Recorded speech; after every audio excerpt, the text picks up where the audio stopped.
Assalamualaikum warahmatullahi wabarakatuh. Nama saya Denny Sapriandi. Saya akan menjelaskan tentang OTS untuk 5 rangkumannya.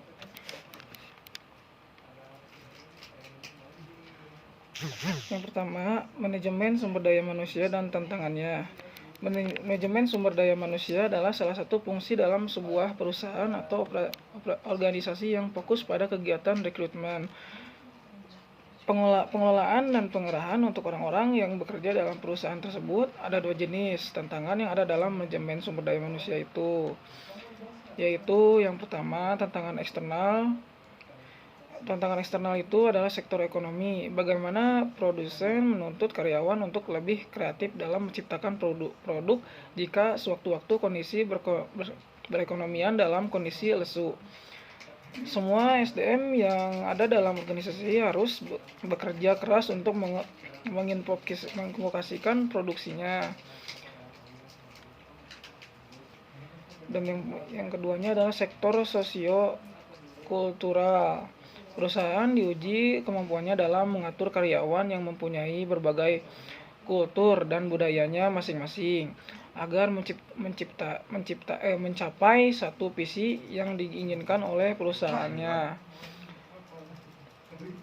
Dan yang selanjutnya adalah sektor publik. Perusahaan harus mampu dan harus efektif dalam menyeleksi SDM yang akan direkrut perusahaan tersebut. Dahulu penentukan mutu karyawan yang diinginkan sesuai dengan persyaratan dan jumlah tenaga kerja yang akan direkrutnya, yang akan dibutuhkannya. Yang kedua adalah tantangan internal. Manajemen yang termasuk dalam tantangan internal, kelompok profesional mempertaruhkan waktu, keahliannya, pengetahuan, keterampilan, dan reputasinya demi kepentingan negara dalam rangka pemenuhan tanggung jawab sosial dari perusahaan yang bersangkutan. Seorang supervisor yang bagus selalu membimbing bawahannya, contoh seperti karyawan, perekrutan, pembinaan, dan pelatihan. Bagi karyawan menentukan maju mundurnya suatu perusahaan, karyawan harus dipenuhi kebutuhan seperti material, mental, psikologi, sosial, dan intelektual secara memuaskan sehingga karyawan mau melakukan dan berbuat sesuatu untuk kepentingan perusahaannya. Dan untuk selanjutnya adalah praktek manajemen sumber daya manusia.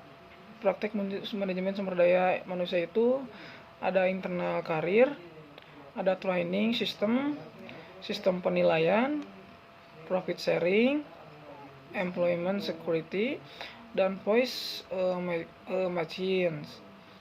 Dan yang terakhir adalah job definition. Internal karir mengacu menggunakan internal labor market untuk memenuhi kebutuhan tenaga kerja perusahaan dibanding tenaga kerja dari eksternal. Training system formal adalah mengacu pada pelatihan formal yang diberikan kepada karyawan. Organisasi dapat memberikan training formal secara luas atau mengacu pada skill yang harus dikuasai dan beberapa sosialisasinya. Sistem penilaian kinerja yang didasarkan pada hasil kerja ataupun perilaku kerja. Profit sharing, pembagian hasil berupa material yang didasarkan pada kinerja organisasi dapat dilihat sebagai bagian integral dari sistem SDM strategi. Selanjutnya adalah voice machines. Bentuknya adalah formal, given system, dan partisipasi dalam pengambilan keputusan. Terakhir ada pengambilan keputusan terakhir adalah tingkat kepentingan dari suatu jabatan dalam organisasi. Selanjutnya yang terakhir adalah job definition. Pendefinisian jabatan yang jelas akan membantu karyawannya memahami tugas fungsinya secara mendetail sehingga dapat dipastikan bahwa karyawan tidak akan melakukan aktivitas pekerjaannya yang tidak terkait dengan fungsi dan tugasnya. Pendefinisiannya jabatan secara jelas dapat melalui pendefinisian uraian jabatan secara individual action. Dan selanjutnya adalah analisis dan desain pekerjaan. Analisis desain pekerjaan terdiri atas dua kata, analisis dan pekerjaan. Berpikir untuk menjabarkan pokok persoalan menjadi bagian, komponen, atau unsur serta kemungkinan keterkaitan fungsinya. Sedangkan pekerjaan adalah sekumpulan sekelompok tugas dari tanggung jawab yang akan dikerjakan oleh tenaga kerja dalam kurun waktu tertentu. Dengan demikian, analisis pekerjaan dapat diartikan sebagai suatu aktivitas untuk mengkaji. Analisis pekerjaan dipakai untuk berbagai tujuan. Berikut ini tujuan dari analisis pekerjaan.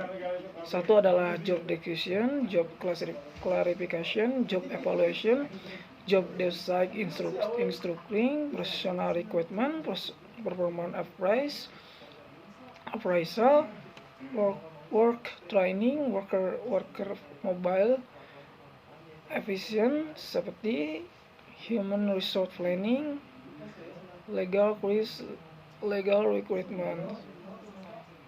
Desain pekerjaan adalah proses penentuan tugas-tugas yang akan dilaksanakan, metode-metode yang digunakan untuk melakukan tugas-tugas ini, dan bagaimana pekerjaan tersebut berkaitan dengan pekerjaan lainnya dalam organisasi. Seperti contoh, elemen desain pekerjaan itu meliputi elemen organisasional, elemen lingkungan, elemen keperilakuan.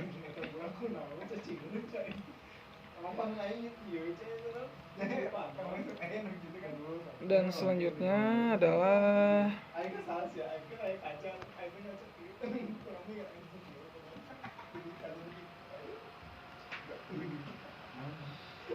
perencanaan sumber daya manusia. Perencanaan sumber daya manusia adalah proses analisis dan identifikasi yang dilakukan organisasi terhadap kebutuhan akan sumber daya manusia, sehingga organisasi tersebut dapat menentukan langkah yang harus diambil guna mencapai tujuannya.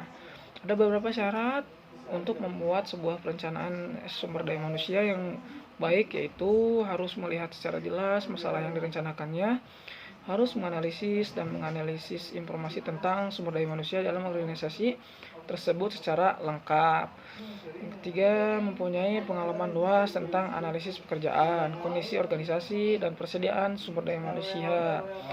Yang keempatnya, harus mampu membaca situasi SDM saat ini dan masa depan. Yang terakhir adalah mampu meningkatkan sumber daya manusia dan teknologi masa depan. Untuk mencapai sumber daya manusia yang baik, melakukan tahapan atau langkah dasar yang harus tercapai. Mampu menetapkan secara jelas kualitas dan kualitas sumber daya manusia, mengumpulkan data dan informasi yang lengkap mengenai sumber daya manusia. Dan yang terakhir adalah mengelompokkan data dan informasi tersebut, kemungkinan menganalisisnya. Secara garis besar, proses perencanaan sumber daya manusia terdiri dari 3 tahapan penting sebagai berikut. Tahap pertama, peramalan terkait penambahan atau pengurangan tenaga kerja. Tahap kedua, penentuan tujuan dan perencanaan strategis. Tahap ketiga adalah penerapan program dan evaluasi.